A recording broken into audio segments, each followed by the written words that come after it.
তিনি একবার আমার বাসায় আসার ইচ্ছা প্রকাশ করলেন। আমার মেয়েদের সঙ্গে কিছুক্ষণ গল্প করবেন। তার গল্প করতে ইচ্ছা করছে। গাড়ি পাঠিয়ে তাকে আনালাম। বাসায় আনন্দের ঢেউ বয়ে গেল। গ্রহ যেমন সূর্যকে ঘিরে রাখে, আমার মেয়েরও তাকে সেভাবে ঘিরে গোল হয়ে বসে পড়ল। তিনি তাদের বললেন তার শৈশবের কথা। আমি আসরে যোগ দিতে চেয়েছিলাম। তিনি বললেন, আপনি আসবেন না, এই আসরে আপনার প্রবেশাধিকার নেই।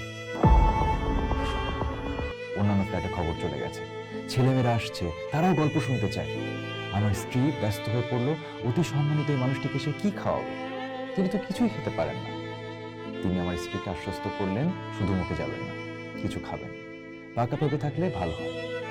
ঘরে পাকা পেঁপে নেই। আমি ছুটলাম পাকা পেঁপের সন্ধানে।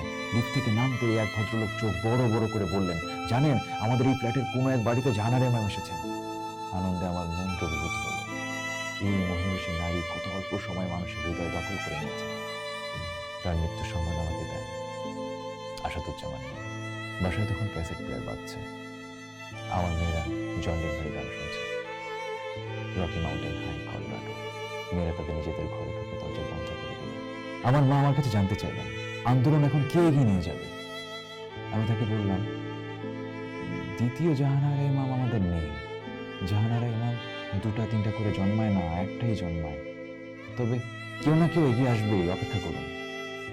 মা যায় না হয়েছে বসলেন, আর আমি একা একা বসে রইলাম বারান্দায়। এক ধরনের শূন্যতা বোধ আমার ভেতর জমা হতে থাকলো।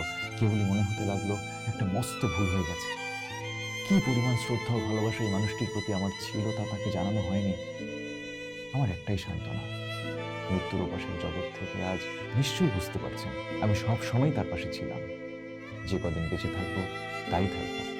বঙ্গজননীর পাশে তার সন্তানেরা থাকবে না, তা কি কখনো হয়? বাংলার পবিত্র মাটিতে তার পায়ের চিহ্ন আর পড়বে না। স্বাধীনতা বিরোধীদের এই সংবাদে উল্লাসিত হওয়ার কিছু নেই। বাংলার হৃদয়ে তিনি জেলে দিয়েছেন অনির্বাণ শিখা। ঝড় ঝাপটা যত প্রচন্ড হোক না কেন, সেই শিখা জ্বলতে থাকবে। কি সৌভাগ্য আমাদের, তিনি জন্মেছিলেন এই দেশে। লিখেছিলেন হুমায়ুন আহমেদ। তার লেখার একটা লাইন নিয়ে চিন্তা করে, বাংলার হৃদয়ে তিনি জেলে দিয়েছেন অনির্বাণ শিখা। এই অনির্বাণ শিখা মূলত কি? এটি মুক্তিযুদ্ধের সেই জলজলে ইতিহাস, যে ইতিহাস কেবল একটি যুদ্ধের নয়, একটি জাতির অস্তিত্ব রক্ষার লড়াইয়ের ইতিহাস। 1971 ছিল জনমানুষের যুদ্ধ। পাকিস্তানি শাসনের বিরুদ্ধে, দমন পীড়নের বিরুদ্ধে, নিজেদের ভাষা, সংস্কৃতি এবং পরিচয় বাঁচিয়ে রাখার যুদ্ধ।